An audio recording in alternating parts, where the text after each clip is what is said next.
Minnesota Congresswoman and presidential candidate Michelle Bachmann is surging in the latest polls, solidifying her place as a serious contender for the 2012 race. A new Wall Street Journal NBC News poll has her coming in second place among GOP primary voters. She is trailing only former Massachusetts Governor Mitt Romney. And the liberal mainstream media is responding by criticizing her husband, questioning her ability to lead because she sometimes suffers from, get this, migraine headaches, a charge that she swiftly refuted. I prescribe medication that I take on occasion whenever symptoms arise, and they keep my migraines under control. But I'd like to be abundantly clear. My ability to function effectively will not affect my ability to serve as commander-in-chief. Now, after yesterday's rally, ABC investigative reporter Brian Ross, he ambushed the Congresswoman trying to ask if her headaches have ever affected her work in the House when he was, according to the mainstream media, roughed up by Bachmann's bodyguards, a claim which even Ross himself says is, quote, far overblown. Joining me with reaction is Fox News contributor, author of, get this, brand new book right there, American Individualism. And I got my signed copy right here. AC. Yes, you do. Margaret Hoover.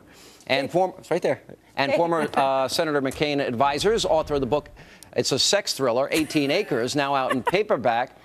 What? Look at your mouth. Look at her. I can't believe you said that. Do what you just did. You calls it that every time. She went like this. You just did. No. And you behave. Wait a minute. Wait. People call yours a sex thriller. Wait a minute. She wrote a book about the first female president in the country who's married to a guy who cheats on her. Wow. What do you call that? Okay, but listen, I can connect it to the topic of the night. So I am personally obsessed with the special indignities suffered by women in politics. And I think that I write about it in a fictional context, but unfortunately, I think Michelle Bachmann is experiencing it in a very real way. And I think that it is certainly an appropriate hurdle for anyone running for president to prove their fitness for office.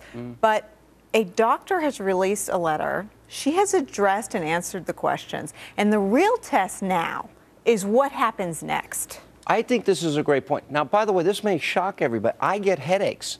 Yeah. And I take Excedrin migraine. Right. Does that make me... magical stuff. And guess what? I show up at work every day. Does anyone else get a headache? I get a headache. But who doesn't think that women can show up for work with a headache? Yeah. I mean, this is ludicrous. This reminds me of the old jokes about how a woman can't be president. That's a point I didn't think of. And can you imagine a male candidate running for office and a slanderous notion comes out about him that he can't run the country because he's too weak, he gets headaches? Yeah. This would never happen to a male candidate. I smell a rat, too, because I think the Republican primary is getting tight. I think there are some candidates who are not doing as well as they had hoped. And I just wonder if this isn't really nasty mudslinging on the Republican side back and forth. And it's really unseemly. And it's only, actually sexist. I write about a new Republican feminism in my book. Actually. Yeah, well, I was going to ask you about this because you did not write a sex thriller. Like Nicole Wallace. Your father's going to kill me, right? You might actually read it. I'm trying to get him to. Keep it up. All right, good for him. But here's the point. You are saying, you talk about this new feminism, you talk about the youth vote in the book, and, you know, the young people aren't getting jobs. Minorities are not getting jobs. Obama's policies hurting everybody. What my book is about is how to connect conservatism to the next generation, because there's really a gap in terms of Republican voting and millennial voting. Millennials were born at the beginning of the Reagan era, the end of the Clinton presidency, and we have about 16 months to make inroads with them if we're going to get them back, because partisan identity solidifies after two presidential elections. But won't the failure of Obama get them back? If you can't get a job, are you going to vote for the guy that promised hope, change, and 8% unemployment? They have definitely been disappointed, and there is certainly an opening because of the economy. They didn't turn out in 2012 nearly the numbers they did at 2011, nearly the numbers they did the last off-year election cycle. So we have a real opportunity, but now is the sweet spot. And we should communicate this overspending as generational theft, because we are stealing their fiscal future. We're robbing them. But, you know, Senator McCain, you work with him, said that a lot on the campaign trail. We're taking a sledgehammer to the piggy banks of our kids. He did. And, you know, and he lost the youth vote by 32 points. Incredible. He's so young. I mean, that's amazing. But Reagan was young. Reagan wasn't young either, and Reagan won the youth vote by 20% in 1984. What is the difference?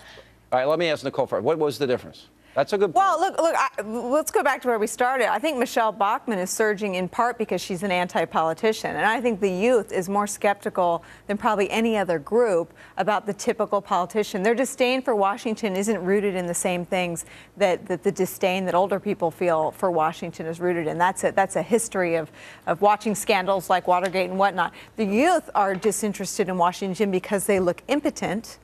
They can't get along, and they really, haven't delivered anything for them. They're simply, riding these programs that have been around forever into the ground. Well, Nicole's absolutely right. I think John McCain suffered a little bit from Republican brand damage, frankly. But this generation, if you have to characterize them, they're actually not partisan ideologues. They're pretty pragmatic in their politics, and Barack Obama delivered them, like you, Sean. But Barack Obama really delivered them a promise of moving beyond partisanship, and his own rhetoric has actually undermined his promise. Now he's got a record to run on. That's correct. All right, sex thriller, 18 Acres, and American Individualism, which talks about everything else. How a new generation of conservatives can save the Republican Party. That's right. Congratulations to both of you. I'm looking for your new book is coming out soon. September 27th. All right, time to check in with Greta. Sneak peek what's coming up in 18 short minutes on the record. We're doing a whole hour on a sex thriller tonight to try to beat what you have. Good luck. No, we're not doing that. We have Senator John Thune, Senator Jim DeMint, Governor Pawlenty, and Rick Klein, who was a terrible traitor. He went out with Brett Baer the other night when I wanted him as a guest, but he's back tonight anyway.